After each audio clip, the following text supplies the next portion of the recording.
اعوذ باللہ من الشیطان الرجیم بسم اللہ الرحمن الرحیم الحمد للہ رب العالمین والصلاة والسلام علی اشرف الانبیاء والمرسلین واہل بیتہ الطیبین الطاہرین المعصومین اما بعد۔ سورہ مبارکہ بنی اسرائیل آیت نمبر 81 سے آیت نمبر 92، 81 سے 92۔ گزشتہ صفحے کے اختتام پر ہم نے دیکھا کہ نماز کے اوقات پر پروردگار عالم نے گفتگو فرمائی، پھر پیغمبر اکرم کی ایک اضافی ذمہ داری نماز شب، نماز تہجد کا ذکر کیا، اس کے ساتھ ہی مقام شفاعت، مقام محمود پر بات کی، اور پھر اس کے بعد ایک دعا تعلیم کی جو کئی علماء کے نزدیک فتح مکہ سے پہلے پڑھنے کے لیے نازل ہوئی، کہ جس میں یہ کہا گیا کہ وقر رب ادخلنی مدخلا صدق، یہ کہہ دیجئے کہ اے میرے رب میرا داخلہ ہو سچائی کے ساتھ، میرا خروج ہو سچائی کے ساتھ، اور مجھے اپنے پاس سے ایک طاقتور مددگار عطا فرما۔ وقل جاء الحق، یہاں سے آج کا صفحہ شروع ہوتا ہے۔ وقل، اور اے حبیب کہہ دیجئے، جاء الحق وزهق الباطل، کہ حق آ گیا اور باطل مٹ گیا۔ ان الباطل کان زہوقا، یقیناً باطل تو مٹنے والا ہی ہے۔ اور یہ آیت بھی فتح مکہ سے پہلے بظاہر نازل ہوئی، اور پیغمبر اکرم صلی اللہ علیہ وآلہ وسلم جب خانہ کعبہ کے اندر بتوں کو چھڑی سے گرا رہے تھے، اس موقع پر اس آیت کی تلاوت کرتے جا رہے تھے۔ پھر جو وہ بت جو اوپر کی طرف تھے، کہ جو ہاتھ سے نہیں توڑے جا سکتے تھے، پھر ان کے لیے پیغمبر اکرم صلی اللہ علیہ وآلہ وسلم نے حضرت امیر المومنین علی بن ابی طالب علیہ السلام کو اپنے کاندھوں پر بلند کیا، اور امیر المومنین نے بت شکنی کا شرف حاصل کیا۔ اس کے بعد جو اگلی آیت ہے اس میں پروردگار عالم قرآن مجید کی کچھ صفات بیان کر رہا ہے۔ ارشاد ہوتا ہے وَنُنَزِّلُ مِنَ الْقُرْآنِ، اور ہم اتارتے ہیں اس قرآن کو، ما ہوا شفاء ورحمہ للمؤمنین، جو شفا اور رحمت ہے ایمان لانے والوں کے لیے۔ یعنی ظاہر ہے کہ اگر اس نسخے کے اوپر ایمان ہی نہیں ہے تو پھر اس سے استفادہ بھی نہیں کر سکو گے۔ شفا ہے، روحانی اعتبار سے تو بے شک ہے کہ انسان کتنی ہی اخلاقی بیماریوں سے شفا حاصل کرتا ہے قرآن مجید کی تعلیمات کے ذریعے سے، اور رحمت بھی ہے صاحبان ایمان کے لیے۔ لیکن اگر کوئی شخص ظالم ہے، ولا یزید الظالمین الا خسارہ، تو اسے اس سے کوئی فائدہ حاصل نہیں ہوگا، بلکہ وہ اپنے خسارے ہی میں اضافہ کرتا چلا جائے گا، وہ اور زیادہ کوڑھے گا، وہ اور زیادہ جو حق اور حقیقت ہے اس سے دور ہوگا، اس لیے کہ وہ ظلم سے دستبردار نہیں ہو رہا۔ ظلم سے متصف ہونا ہدایت سے دوری کا سبب ہے۔ یہ پہلے بھی بات آ چکی ہے کہ پروردگار عالم ظالموں کو پھر ان کی گمراہی کے اندر چھوڑ دیتا ہے، تو پھر قرآن کی آیتیں بھی انہیں فائدہ نہیں پہنچا پاتی۔ وَإِذَا أَنْعَمْنَا عَلَى الْإِنسَانِ أَعْرَضَ وَنَأَىٰ بِجَانِبِهِ، اور جب ہم انسان کو نعمت عطا کرتے ہیں تو وہ روگردانی اختیار کرتا ہے اور پہلو تہی کرتا ہے۔ اب ظاہر ہے کہ یہاں پر یہ انسان کون ہے؟ یہ وہی ظالمین ہے کہ جن کی طرف ابھی متوجہ کیا گیا کہ ان کا اپنا مزاج اس طرح کا بنا ہوا ہے، جس کو آگے شاکلہ سے تعبیر کیا جائے گا کہ جب ان کے اوپر ہم نعمت نازل کرتے ہیں تو وہ روگردانی کرتا ہے، پہلو تہی کرتا ہے، بجائے اس کے کہ وہ منعم کی طرف توجہ کرے، سجدہ شکر ادا کرے، پروردگار پر ایمان لے آئے، وہ اور زیادہ اپنا منہ پھراتا ہے۔ وَإِذَا مَسَّهُ الشَّرُّ كَانَ يَئُوسًا، اور جب اس کے لیے کوئی خرابی ہوتی ہے تو وہ مایوس ہو جاتا ہے، بے آس ہو جاتا ہے۔ قل، اے حبیب کہہ دیجئے، کُلٌّ يَعْمَلُ عَلَىٰ شَاكِلَتِهِ، ہر کوئی اپنے طریقے، اپنے اخلاق کے اوپر، اپنی طبیعت کے اوپر چل رہا ہوتا ہے، اسی پر عمل کرتا ہے۔ یعنی یہاں پر اس منفی پہلو کو بتا کر اس مثبت پہلو کی طرف خود بخود ذہن کو متوجہ کیا گیا کہ جو صاحبان ایمان ہوتے ہیں جب ان کو نعمت ملتی ہے تو وہ شکر ادا کرتے ہیں، جب مصیبت آتی ہے تب بھی وہ مایوس نہیں ہوتے، وہ ان تمام تر چیزوں کو ایک امتحان کے طور پر دیکھتے ہیں، پروردگار عالم کے ایک لطف کے طور پر دیکھتے ہیں۔ یہ ہر ایک جو ہے وہ اپنے شاکلہ پر عمل کرتا ہے، یعنی جو جس نے اپنا مزاج بنا لیا، اسی سے انسان کے اخلاق کی اہمیت سمجھ میں آتی ہے کہ جو اس نے اپنے اخلاقی تربیت کی ہوگی اس کے مطابق ہی وہ اپنے اعمال کو مرتب کرے گا، اس کے ایکشنز اسی کے اوپر بیس کر رہے ہوتے ہیں۔ ربکم اعلم بمن هو اہدی سبیلا، تو تمہارا رب جو ہے وہ خوب جانتا ہے کہ کون زیادہ سیدھے راستے پر چلنے والا ہے۔ وَيَسْأَلُونَكَ عَنِ الرُّوحِ، اور اے حبیب یہ آپ سے سوال کرتے ہیں روح کے متعلق. قل الروح من امر ربی، کہہ دیجئے کہ روح میرے رب کا ایک امر ہے. وما اوتیتم من العلم الا قلیلا، اور تمہیں بہت تھوڑا علم دیا گیا ہے. یعنی روح کی حقیقت کو معلوم کرنا نہ تمہارے ذہن کی وسعت کے مطابق ہے اور نہ ہی تمہارے لیے فائدہ مند، مگر اتنا سمجھنا تمہارے لیے ضروری ہے کہ یہ روح از خود نہیں ہے بلکہ پروردگار کے ارادے کا نتیجہ ہے، اس لیے اس کی راہ میں صرف ہونا اور اس کے کام آنا چاہیے. اب یہاں پر خود یہ سوال کہ جو الروح کا لفظ استعمال ہوا ہے اس سے مراد کیا ہے، تو ذہن فوراً چلا جاتا ہے کہ جو جسم انسانی کے اندر روح کار فرما ہے یہ اسی کے بارے میں سوال ہے، اور بہت سے مفسرین نے اسی کو بیان بھی کیا ہے. مگر روح کا ایک اطلاق خود قرآن مجید کے اوپر، وہی پروردگار کے اوپر بھی ہوا ہے اور خود قرآن مجید کے اندر ہوا ہے. لہٰذا یہ بھی کہا گیا کہ خود جو قرآن مجید ہے اس کے بارے میں بھی اگر تم غور کر رہے ہو تو غور ضرور کرو، مگر اگر تم یہ سمجھ رہے ہو کہ اس کی حقیقت کاملہ تم سمجھ پاؤ گی کمپلیٹلی ان ٹوٹل، تو وہ نہیں ہو پائے گا. ہاں اتنا ضرور ہے کہ یہ اپنے رب کی طرف سے تم سمجھو. تو جسم میں دوڑنے والی روح وہ بھی ایسا ہی معاملہ ہے، خود یہ جو وحی ہے اس کا بھی ایسا ہی معاملہ ہے. اس سے جو ہدایت لینی ہے وہ زیادہ امپورٹنٹ ہے. آگے جو اگلی آیت ہے اس میں پروردگار عالم اپنی قدرت کی طرف بھی متوجہ کرتا ہے اور پیغمبر اکرم کے مرتبے اور مقام کو بھی سمجھاتا ہے. ارشاد ہوتا ہے وَلَئِن شِئْنَا لَنَذْهَبَنَّ بِالَّذِي أَوْحَيْنَا إِلَيْكَ، اور اگر ہم چاہیں تو جو کچھ ہم نے آپ کی طرف وہی بھیجی ہے اسے بھی لے لیں، سلب کر لیں. ثُمَّ لَا تَجِدُ لَكَ بِهِ عَلَيْنَا وَكِيلًا، پھر آپ ہمارے مقابلے میں اپنے لیے کوئی کام بنانے والا نہ پائیں گے. إِلَّا رَحْمَةً مِّن رَّبِّكَ، سوائے اپنے پروردگار کی رحمت کے. ان فضلہ کان علیک کبیرا، یقیناً آپ کے رب کا فضل آپ کے اوپر بہت زیادہ ہے. کبیر یعنی بہت زیادہ ہے. اب اس کے بعد یہ بات ذہن نشین رکھنے والی ہے کہ پروردگار عالم نے گویا یہ سمجھایا ہے کہ یہ علم آپ کا ذاتی نہیں ہے، اللہ کے فیض اور عطا سے ہے، اور اس علم کا تحفظ چاہے سہو سے ہو، نسیان یعنی بھولنے سے ہو، جو امر اختیاری نہیں ہوتا، یہ اللہ کے لطف خاص کا نتیجہ ہے. اور یہ عصمت کا ایک پہلو بھی ہے. ایک پہلو تو عصمت کا یہی ہے کہ انسان گناہوں سے بچے.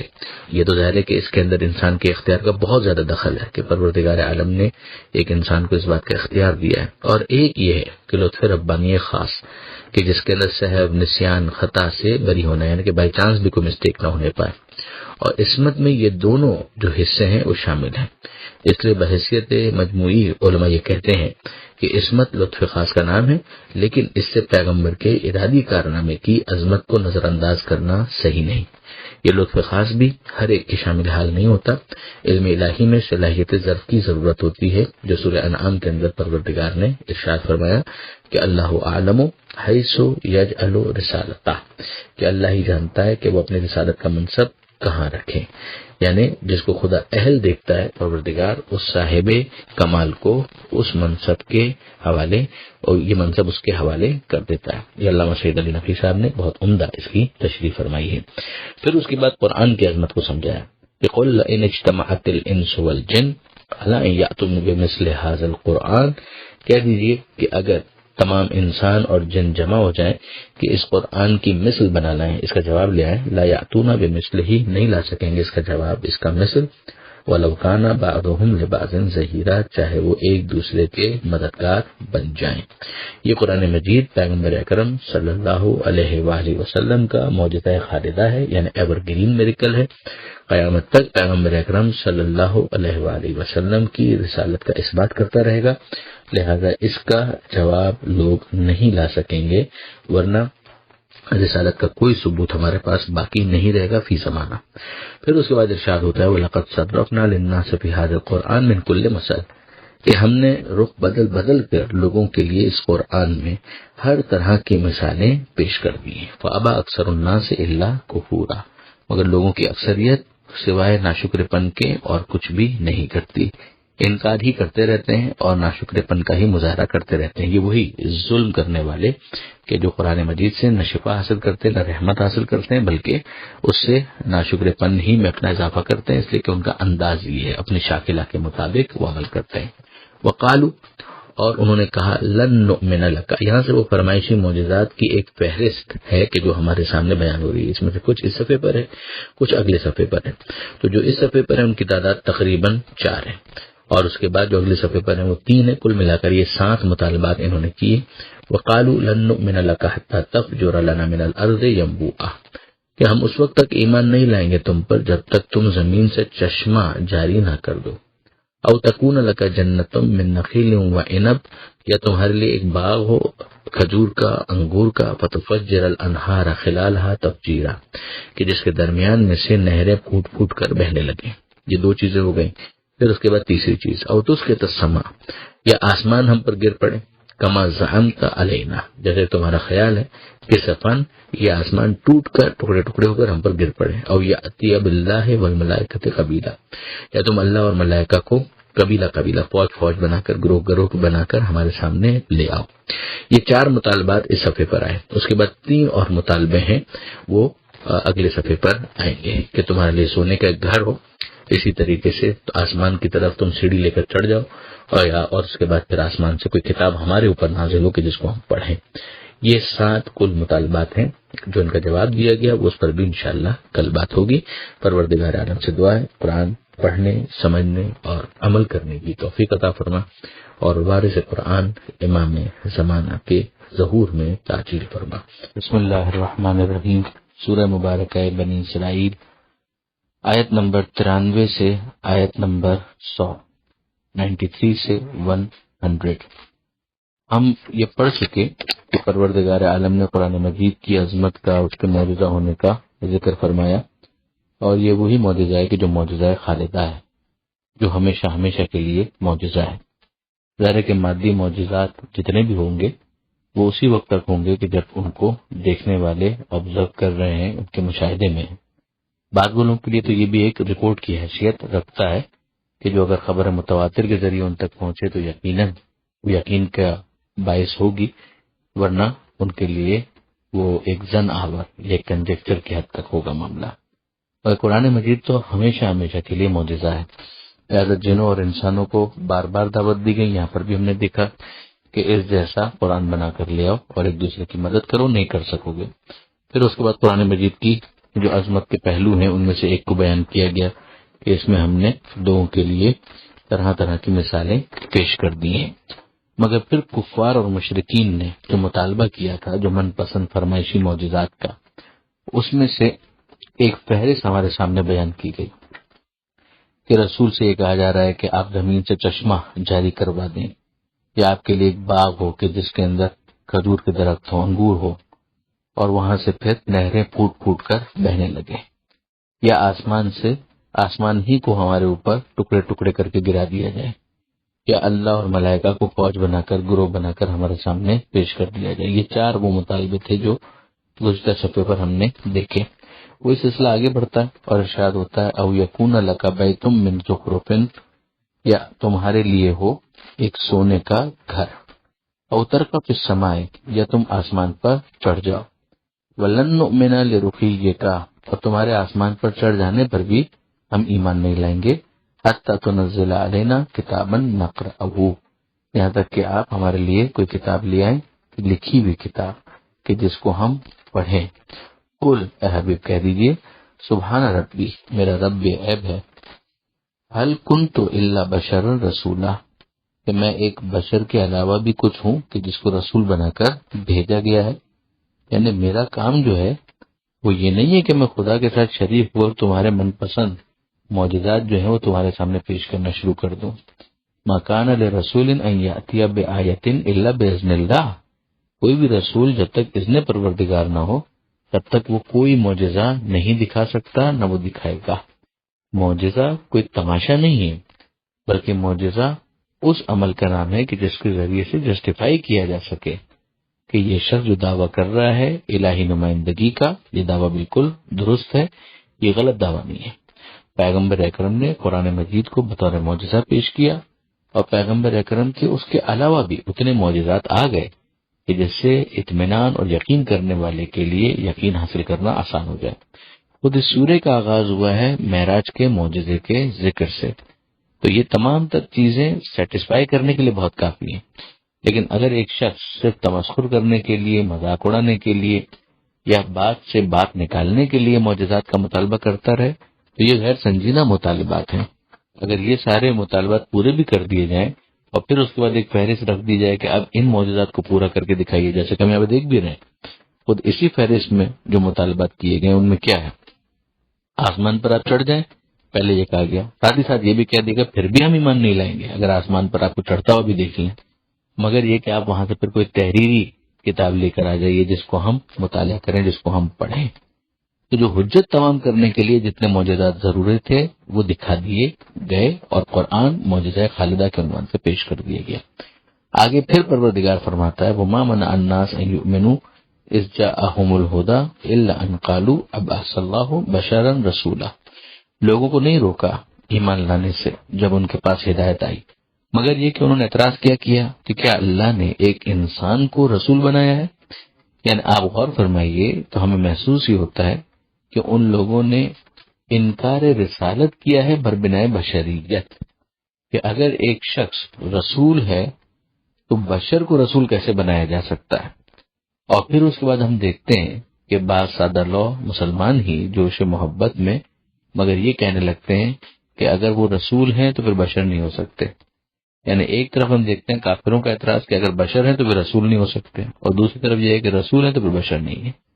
ایک انکار رسالت کرتا ہے بربنائے بشریت اور دوسرا انکار بشریت کرتا ہے بربنائے رسالت، دونوں غلط ہیں۔ انسانیت کی جو معراج ہے، جو کمال ہے، وہ یہ ہے کہ پروردگار عالم نے ان کو اپنے اس عہدے کے لیے انتخاب کیا ہے۔ یہ انتخاب پہلے ہی سے ہے، مگر یہ پروردگار عالم کا انتخاب جس کے لیے ہوا وہ انسان ہی تھا، اور بے شک وہ نوری انسان تھا، بے شک وہ عام انسانوں جیسا نہیں تھا۔ انتخاب پروردگار خود بتا رہا ہے کہ یہ انسانوں میں ممتاز ترین افراد تھے، مگر بہرحال انسان تھے، اور ان کی انسانیت کا انکار کرنا قرآن مجید کی صریح آیتوں کا انکار بن جاتا ہے۔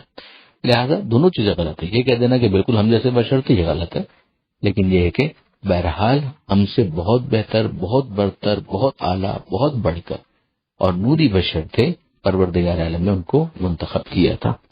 تو پروردگار عالم فرماتا ہے قل، اے حبیب ان سے کہہ دیجئے لو کان فی الارض ملائکہ، کہ اگر زمین پر ملائکہ ہوتے، فرشتے ہوتے، یمشونا جو چل رہے ہوتے، مطمئنین اطمینان کے ساتھ، لنزلنا علیہم من السماء ملکا رسولا، تو ہم آسمان سے ان پر فرشتے ہی کو رسول بنا کر بھیجتے۔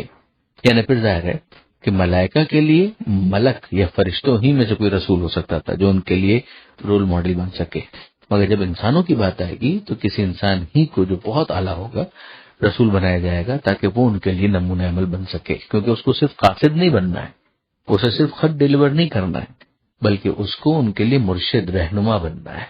وہ روزہ رکھ کے دکھائے گا تو اس کو بھوک لگنی چاہیے جس طرح سے دوسرے انسانوں کو لگتی ہے۔ یہ اگر نماز پڑھے گا تو اس کو نیند آنی چاہیے جس طرح سے دوسرے افراد کو نیند آتی ہے۔ پھر یہ اگر بستر چھوڑے اور مصلی پر آئے تو رول ماڈل بن سکے گا۔ تو یہ معاملات جو ہیں وہ صرف انسان ہی سے ممکن ہو سکتے ہیں کہ وہ رول ماڈل بن سکے۔ پھر اس کے بعد ارشاد ہوتا ہے قل، اے حبیب کہہ دیجئے کفا باللہ شہیدن بینی و بینکم، کہ اللہ کافی ہے گواہ ہونے کے لیے میرے اور تمہارے بیچ میں، یعنی بالآخر بے شک پروردگار عالم جو ہے وہ گواہ ہے کہ اس نے مجھے مبعوث کیا ہے۔ انہ کان بعبادہ خبیرا بصیرا، وہ اپنے بندوں کی خبر بھی رکھتا ہے اور خوب دیکھنے والا ہے، واقف بھی ہے، خوب دیکھنے والا ہے۔ ومن یہد اللہ فہو المہتد، جس کی اللہ ہدایت کرے تو وہ ہدایت پانے والا ہے۔ ومن یضلل فلن تجد لهم اولیاء من دونہ، اور جس کو اللہ گمراہی میں چھوڑ دے تو تم اس کے لیے اللہ کے علاوہ کسی کو سرپرست نہیں پاؤ گے۔ یہ بھی بالکل واضح، پروردگار عالم کسی کو گمراہی میں کیوں چھوڑے گا؟ اسی وقت کہ جب وہ ظالم ہے، جب وہ فاسق ہے، جب وہ گناہوں پر اصرار کرنے والا ہے، تو پھر پروردگار عالم اگر اسے گناہ پر چھوڑ دے تو اسے اگر گمراہی میں چھوڑ دے تو اسے پھر شکایت نہیں کرنی چاہیے، جیسے کہ زبردستی ہدایت دینا پروردگار عالم کی مشیت کے خلاف ہے۔ وَنَحْشُرُهُمْ يَوْمَ الْقِيَامَةِ عَلَى وُجُوهِهِمْ عُمْيًا وَبُكْمًا وَصُمًّا، آخرت میں قیامت کے دن ہم ان کو محشور کریں گے منہ کے بل، اندھے ہوں گے، گونگے ہوں گے، بہرے ہوں گے۔ مأواہم جہنم، ان کا ٹھکانہ جہنم ہوگا۔ کلما خبت، جب بھی اس کی آگ بجھنے لگے گی، زدناہم سعیرا، ہم اس کی آگ کی تپش میں اضافہ کر دیں گے۔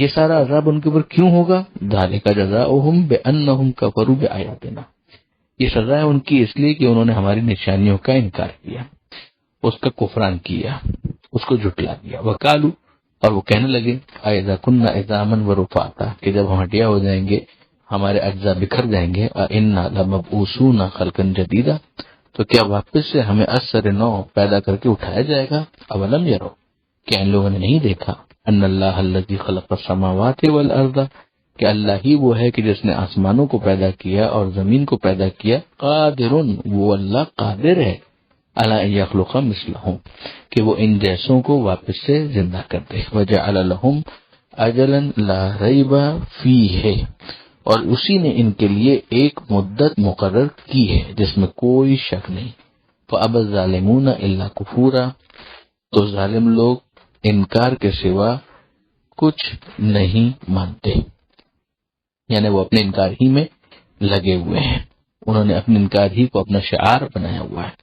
قل، اے حبیب کہہ دیجئے، لو انتم تملکون خزائن رحمت ربی، کہ اگر تم اپنے رب کی رحمت کے تمام خزانوں کے مالک ہو جاتے، اذن لامسکتم خشیۃ الانفاق، تو بھی تم فاقے کے ڈر سے اپنے قبضے میں کر لیتے اور کچھ بھی خرچ نہ کرتے، وکان الانسان قتورا، اور انسان بڑا کنجوس ہے، یعنی یہ وہ چیز تھی کہ جس کی انسان کو اصلاح کرنی تھی، جہاد اکبر کرنا تھا، تزکیہ نفس کرنا تھا، پاکیزگی اور صفائی کی طرف جانا تھا، کہ وہ اللہ کی راہ میں دینے والا بنے، نہ کہ روکنے والا بنے۔ یہاں پر حضرت علامہ سید علی نقوی صاحب کا ایک تبصرہ ہے، اس مقدس آیت کے مضمون کی تصدیق آج سے بڑھ کے شاید ہی کبھی ہوئی ہو، جب ضروریات حیات قدرت کی طرف سے اکثر فراواں ہوتی ہیں، مگر بیوپاری اور سرمایہ دار انہیں اپنے پاس بند کر دیتے ہیں، اس طرح لوگوں کو نہیں مل سکتی اور وہ دانے دانے کو ترستے ہیں۔ جو چور بازاری ہے اس کے نتیجے میں بھی لوگوں کے لیے مشکلات بڑھتی ہیں۔ پروردگار عالم سے دعا ہے قرآن پڑھنے، سمجھنے اور عمل کی توفیق عطا فرما، اور وارث قرآن امام زمانہ کے ظہور میں تعجیل فرما۔ بسم اللہ الرحمن الرحیم۔ سورہ مبارکہ بنی اسرائیل، آیت نمبر 101 سے آیت نمبر 111، 101 سے 111، جس پر ہی سورہ مکمل بھی ہو رہا ہے۔ پروردگار عالم ارشاد فرماتا ہے، وَلَقَدْ آتَيْنَا مُوسَىٰ 9 آیات بینات، یقیناً ہم نے موسیٰ علیہ السلام کو 9 آیتیں جو بہت روشن تھیں، واضح تھیں، عطا کی تھیں۔ 9 آیتیں یعنی 9 معجزات۔ اب ظاہر ہے کہ معجزات تو جناب موسیٰ علیہ السلام کے قرآن مجید میں بھی 9 سے زیادہ آئے ہیں، مگر بظاہر ان 9 معجزات سے وہ معجزات مراد ہیں کہ جو خاص بنی اسرائیل سے بھی تعلق نہیں رکھتے، بلکہ فرعون اور فرعونیوں کے لیے بھی کنونسنگ ہونے چاہیے تھے، مگر انہوں نے ان کا انکار کر دیا۔ تو یہاں پر ہم دیکھتے ہیں کہ پروردگار عالم نے گویا اسی ریفرنس سے بات کی ہے۔ اب یہ 9 معجزات کون سے ہیں؟ تو اس میں سورہ اعراف ہماری بہت رہنمائی کرتا ہے۔ اس کی آیت نمبر 133 کے اندر اور آیت نمبر 130 کے اندر پروردگار عالم نے ایک فہرست بیان کی ہے۔ 2 معجزات جو جناب موسیٰ علیہ السلام کے عصا اور ید بیضا، یعنی عصا کے ذریعے سے اس کو اژدہے میں تبدیل ہو جانا، یا مختلف موقعوں پر اس سے جو کام لیا گیا، یہ تو حضرت موسیٰ علیہ السلام کا بہت نمایاں معجزہ تھا۔ ہاتھ گریبان میں ڈالا اور باہر نکالا تو وہ چمکدار ہو گیا، یہ 2 معجزات تھے۔ ان کے علاوہ سورہ اعراف کی آیت نمبر 133 میں پروردگار عالم نے جس فہرست کو ہمارے سامنے بیان کیا ہے، اس کے اندر اور بھی چیزیں شامل ہیں۔ ان میں ایک ہے طوفان، دوسرا ہے جوؤں کا عذاب، تیسرا ہے خود ٹڈیوں کا عذاب جس سے ان کی فصلوں کو بڑا نقصان پہنچا، پھر اس کے بعد مینڈکوں کے ذریعے سے ان کو مغلوب کرنا، پھر اس کے بعد خون ہی خون ہر طرف نظر آنا، یہاں تک کہ دریائے نیل بھی گویا خون ہو جائے۔ یہ 5 فہرستیں، 5 چیزیں ہمارے سامنے ایک فہرست کی صورت میں سورہ اعراف کی آیت نمبر 133 میں بیان ہوئی۔ عصا اور ید بیضا کو آپ ملا لیجئے تو 2 اور ہو گئی، یہ 7 ہو گئی۔ پھر اس کے بعد سورہ اعراف کی آیت نمبر 130 میں 2 اور چیزیں بیان ہوئی ہیں، خشک سالی اور پھلوں کی کمی۔ یہ کل ملا کے 9 ایسے معجزات یقیناً بن جاتے ہیں کہ جن کا سامنا فرعون اور فرعونیوں کو بھی کرنا پڑا تھا، اور جس کے سامنے وہ مغلوب ہوتے جاتے تھے، مگر پھر بہرحال وہ لوگ انکار کر دیتے تھے۔ تو یہاں اس کا ایک ریفرنس یہ بھی بنتا ہے کہ پروردگار عالم نے قرآن مجید کے معجزہ خالدہ ہونے کا ذکر کیا، پیغمبر اکرم کو بعض دیگر معجزات دکھائے، مگر بہت سارے وہ معجزات جو دیگر انبیاء کو ملے تھے ویسے معجزات نظر نہ آئے، جس پر وہ لوگ اعتراض بھی کرتے تھے، جیسے ملتا جلتا اعتراض ہم پیچھے پڑ بھی چکے ہیں۔ پروردگار عالم اس کیس کو بھی پیش کر رہا ہے کہ دیکھ لو، تو وہاں پر ہم نے اس طرح کے معجزات بھی دکھلائے اور انہوں نے قبول نہیں کیا، اور تمہاری کیفیت یہ ہے کہ اتنا بڑا معجزہ قرآن کا تمہارے سامنے موجود ہے اور تم انہی معجزات پر اصرار کر رہے ہو جیسے ان لوگوں نے ان معجزات کو دیکھ کر قبول کر دیا ہو۔ جس نے قبول کرنا ہوتا ہے وہ معجزے کی منطق سمجھتا ہے کہ اس کی جسٹیفیکیشن کیا ہے، کہ رسالت کو اسٹیبلش کرنا ہے۔ وہ کافی معجزات دکھائے جا چکے ہیں جس کے بعد رسالت اسٹیبلش ہو گئی، جس کو نہیں ماننا وہ پھر فرعون کی طرح سے انکار کرتا ہے۔ پروردگار فرماتا ہے کہ ہم نے موسیٰ کو 9 واضح معجزات عطا کی۔ فاسأل بنی اسرائیل، سوال کریں بنی اسرائیل سے، یعنی پوچھ لو بنی اسرائیل سے، اذ جاءہم، جب ان کے پاس آئے، وقال لہ فرعون، تو فرعون نے کہا، انی لأظنک یا موسیٰ مسحورا، میرا تو خیال یہ ہے کہ اے موسیٰ تم پر کسی نے جادو کر دیا ہے۔ قال لقد علمت ما انزل هؤلاء الا رب السماوات والارض بصائر، تو موسیٰ علیہ السلام نے کہا کہ تو یقیناً جانتا ہے کہ یہ صرف اور صرف آسمانوں اور زمین کے رب نے نازل کیا ہے روشن نشانیاں بنا کر، یعنی ایسا نہیں ہے کہ تجھے سمجھنے میں کنفیوژن ہے، جو ایشو ہے وہ ماننے کا ہے، جاننے کا نہیں ہے۔ تو اس بات کو اچھی طرح جان چکا ہے کہ یہ تیرے رب کی طرف سے ہے جو آسمانوں اور زمین کا رب ہے۔ وَإِنِّي لَأَظُنُّكَ يَا فِرْعَوْنُ مَصْبُورًا، اور فرعون میرا خیال یہ ہے کہ تو ہلاک ہونے والا ہے، یعنی جب اتنی روشن نشانیاں دیکھنے کے بعد بھی تو قبول نہیں کرتا تو پھر ہلاکت تیرا مقدر ہو جائے گی۔ وَأَرَادَ أَن يَسْتَفِزَّهُم مِّنَ الْأَرْضِ، تو اس نے ارادہ کیا کہ موسیٰ علیہ السلام کو بنی اسرائیل کو ہٹائے، زمین سے جلا وطن کرے۔ فَأَغْرَقْنَاهُ وَمَن مَّعَهُ جَمِيعًا، تو ہم نے اس کو بھی غرق کر دیا اور جو اس کے ساتھ تھے ان سب کو بھی غرق کر دیا۔ وَقُلْنَا مِن بَعْدِهِ لِبَنِي إِسْرَائِيلَ، اور اس کے بعد ہم نے کہا بنی اسرائیل سے، اسكنوا الْأَرْضَ، کہ زمین میں رہو سکون کے ساتھ۔ فَإِذَا جَاءَ وَعْدُ الْآخِرَةِ جِئْنَا بِكُمْ لَفِيفًا، جب آخرت کا وعدہ آئے گا، وہ وقت آئے گا جب آخرت کا میدان سجے گا، قیامت آئے گی تو تم سب کو اکٹھا کر دیا جائے گا۔ وَبِالْحَقِّ أَنزَلْنَاهُ وَبِالْحَقِّ نَزَلَ، اور حق کے ساتھ ہم نے اسے اتارا ہے اور حق ہی کے ساتھ وہ اترا ہے، یعنی ہم اتارنے والے ہیں، ہم نے جو اتارا ہے بالکل حق کے ساتھ۔ قرآن مجید کی بات ہو رہی ہے کہ اس کو اتارا ہے اور یہ حق کے ساتھ ہی اترا ہے، یعنی جیسا ہم چاہتے تھے اسی طریقے سے اترا ہے، نہ جبریل امین کی طرف سے کسی قسم کی کوئی خیانت ہوئی معاذ اللہ، اور نہ ہی اس رسول نے پہنچانے میں کوئی کمی بیشی کی ہے۔ وَمَا أَرْسَلْنَاكَ إِلَّا مُبَشِّرًا وَنَذِيرًا، اور ہم نے تو آپ کو صرف اور صرف مبشر اور نذیر، یعنی خوشخبری دینے والا اور ڈرانے والا بنا کر بھیجا ہے۔ وَقُرْآنًا فَرَقْنَاهُ لِتَقْرَأَهُ عَلَى النَّاسِ عَلَى مُكْثٍ وَنَزَّلْنَاهُ تَنزِيلًا، اور اس قرآن کو ہم نے الگ الگ حصوں میں اتارا ہے، جانتے ہیں گریجولی، تدریجاً، بٹ بائی بٹ اس کو اتارا کیا لوگوں کے اوپر، تاکہ آپ اس کو لوگوں کے سامنے تلاوت کریں وقفے وقفے سے۔ وَنَزَّلْنَاهُ تَنزِيلًا، اور ہم نے اسے تدریجی طور پر نازل کیا ہے، یعنی یہ جو فرق رکھا گیا ہے اس لیے کہ ایک ساتھ پوری کتاب نازل نہیں کی گئی بلکہ آہستہ آہستہ وقفے وقفے سے اس کو نازل کیا گیا ہے۔ آپ ان کے سامنے تلاوت کریں تاکہ یہ مؤثر ہو اور لوگوں کے دل میں اس کا اثر زیادہ ہو سکے۔ وہ قبول کرتے ہیں نہیں کرتے یہ ان کا ایشو ہے، ان کا اپنا سوء اختیار ہے یا حسن اختیار ہے۔ قل، اے حبیب کہہ دیجئے، آمنوا بہ او لا تؤمنوا، تم ایمان لاؤ اس پر یا ایمان نہ لاؤ، یعنی اب وہی والی بات کہ فورسفلی تمہیں مومن نہیں بنایا جائے گا۔ ان الذین اوتوا العلم من قبلہ، یقیناً وہ لوگ کہ جن کو پہلے سے علم دیا گیا ہے، اذا یتلی علیہم، جب ان کے سامنے اس کی آیتوں کو پڑھا جاتا ہے، یخرون للاذقان سجدا، تو وہ منہ کے بل سجدے میں گر پڑتے ہیں، یعنی اتنا دل میں ان کے اثر پیدا ہوتا ہے کہ ان کے اعضاء و جوارح سے اس کی ترجمانی ہونے لگتی ہے اور وہ یہ کام کرتے ہیں کہ بے اختیار سجدے میں گر پڑتے ہیں۔ وَيَقُولُونَ، اور کہتے ہیں، سبحان ربنا، یقیناً ہمارا رب بے عیب ہے، ان کان وعد ربنا لمفعولا، یقیناً ہمارے رب کا وعدہ پورا ہونے والا ہے۔ وَيَخِرُّونَ لِلْأَذْقَانِ يَبْكُونَ وَيَزِيدُهُمْ خُشُوعًا، اور وہ گر پڑتے ہیں منہ کے بل گریا کرتے ہوئے، روتے ہوئے، آنکھوں میں ان کے آنسو ہوتے ہیں اور ان کے دل میں جو تاثر ہے، جو خوف خدا کا احساس ہے، اس میں اور زیادہ اضافہ ہو جاتا ہے۔ یہ ظاہر ہے وہ اہل کتاب جو بالآخر اسلام قبول کر چکے اور کرتے رہیں گے، جب وہ اپنی کتابوں کو دیکھتے ہیں اور پھر اس میں نشانیوں کو اس رسول کے اوپر پورا تطبیق شدہ دیکھتے ہیں تو پھر ان کے دل ان کی طرف مائل ہوتے ہیں، آیتوں کو سنتے ہیں، اور ان کی یہی کیفیت ہوتی ہے جو ان آیتوں کے اندر بیان کی گئی ہے۔ قل ادعوا اللہ او ادعوا الرحمن، اے حبیب کہہ دیجئے کہ تم اللہ کہہ کے پکارو یا رحمان کہہ کر پکارو، وہ ذات تو ایک ہی ہے نا، اللہ کہیں، رحمان کہیں، رحیم کہیں، قدیر کہیں، علیم کہیں، متکلم کہیں، جو بھی کہیں، ذات تو وہ ایک ہی ہے، یہ تو اس کے مختلف صفاتی نام ہیں. کیونکہ عرب مشرقین خاص طور پر لفظ رحمان سے وحشت کرتے تھے، اور جب ان سے کہا جاتا تھا وَإِذَا قِيلَ لَهُمُ اسْجُدُوا لِلرَّحْمَنِ قَالُوا مَا الرَّحْمَنُ، کہ جب ان سے کہا جاتا ہے کہ رحمان کو سجدہ کرو تو وہ کہتے ہیں رحمان کون ہے.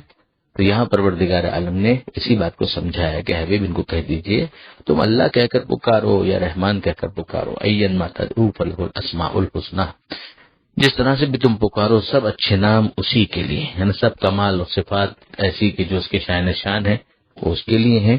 وَلَا تَجْهَرْ بِصَلَاتِكَ وَلَا تُخَافِتْ بِهَا وَابْتَغِ بَيْنَ ذَلِكَ سَبِيلًا، اور نہ اپنی نماز زور زور سے پڑھو اور نہ ہی آہستہ آہستہ چپکے چپکے پڑھو. وَابْتَغِ بَيْنَ ذَلِكَ سَبِيلًا، اور جو درمیان کا راستہ ہے وہ اختیار کرو. اس سے کیا مراد ہے؟ ایک تو یہی ہے کہ نماز کوئی سی بھی ہو، اس کا جو بھی طریقہ ہو، مگر پڑھتے وقت آواز کو چیخ چیخ کے پڑھنے کی بھی ضرورت نہیں ہے، اور بالکل دل ہی دل میں پڑھنے کی بھی ضرورت نہیں، بہرحال زبان سے اس کی ادائیگی ہو.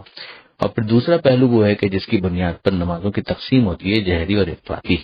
جہری کا مطلب یہ ہوتا ہے کہ ظہر اور عصر کے علاوہ جو نمازیں یعنی فجر، مغرب اور عشاء، ان کو کہا گیا جہری، اور ظہر اور عصر کو کہا گیا اخفاقی. تو اس کے اندر جو ظہر اور عصر کی نمازیں ہیں ان میں پہلی 2 رکعت میں حمد اور دوسرا سورہ جو پڑھا جاتا ہے ظہر عصر کی نماز میں وہ آہستہ آواز میں پڑھا جاتا ہے. لیکن آہستہ آواز کا مطلب کیا ہے کہ سرگوشی والا ایک انداز ہو، دلی دل میں پڑھنا اس میں کافی نہیں ہوگا. اور جو جہری نمازیں ہیں جیسے فجر، مغرب اور عشاء، اس میں سورہ فاتحہ اور دوسرا سورہ تھوڑا سا بلند آواز سے پڑھنا ہے، ایسا کہ سرگوشی سے معاملہ تھوڑا سا بلند ہو جائے. تو یہ جہری نماز ہے. پہلے دونوں کے لحاظ کرتے ہوئے نماز کو ادا کرو. جو نماز جہری وہ جہری انداز سے پڑھی جائے، جو اخفاتی ہے وہ اخفاتی انداز سے پڑھی جائے. جہر میں بھی چلانا نہیں ہے اور اخفات کے اندر بھی بہرحال دل ہی دل کے اندر پڑھنا کافی نہیں ہوگا. پھر اس کے بعد ارشاد ہوتا ہے جو آخری آیت اس سورہ کی ہے، وَقُلِ الْحَمْدُ لِلَّهِ الَّذِي لَمْ يَتَّخِذْ وَلَدًا، یہ پروردگار کے اوصاف، خدا کی شان، خدا کا کمال اس کو بیان کیا جا رہا ہے. کہ حبیب کہہ دیجئے کہ تمام تعریفیں اللہ کے لیے، الَّذِي لَمْ يَتَّخِذْ وَلَدًا، کہ جس نے کسی کو اپنی اولاد قرار نہیں دیا. یعنی اولاد ہونا کسی کی یہ اس کے لیے نفس ہے، یہ اس کا کمال نہیں ہے کہ وہ اولاد کا محتاج ہو. اولاد ہونا نفس پروردگار صاحب کمال ہے. پروردگار کو نہ کبھی موت آنی ہے، نہ پروردگار عالم کو کبھی ختم ہونا ہے کہ اس کو اولاد کی ضرورت پڑے، نہ اس کے اوپر بڑھاپا آنا ہے. وَلَمْ يَكُنْ لَهُ شَرِيكٌ فِي الْمُلْكِ، نہ ہی اس کا کوئی شریک ہے اس کے ملک میں. وَلَمْ يَكُنْ لَهُ وَلِيٌّ مِّنَ الذُّلِّ، اور نہ ہی عاجزی کی بنا پر اس کا کوئی یار اور مددگار ہے. وَكَبِّرْهُ تَكْبِيرًا، اور اس کی بڑائی کا اعتراف کرو جیسا کہ بڑائی کا اعتراف کرنا چاہیے. اللہ اکبر. یہاں پر یہ 111 آیتوں پر یہ صفحہ بھی مکمل ہوا اور یہ سورہ بھی مکمل ہوا. اس کے بعد انشاءاللہ 18واں سورہ ہے سورہ کہف، وہ انشاءاللہ کل سے شروع ہوگا. پروردگار عالم سے دعا ہے قرآن پڑھنے، سمجھنے، عمل کی توفیق عطا فرما، اور وارث قرآن امام زمانہ کے ظہور میں تاجیل فرما.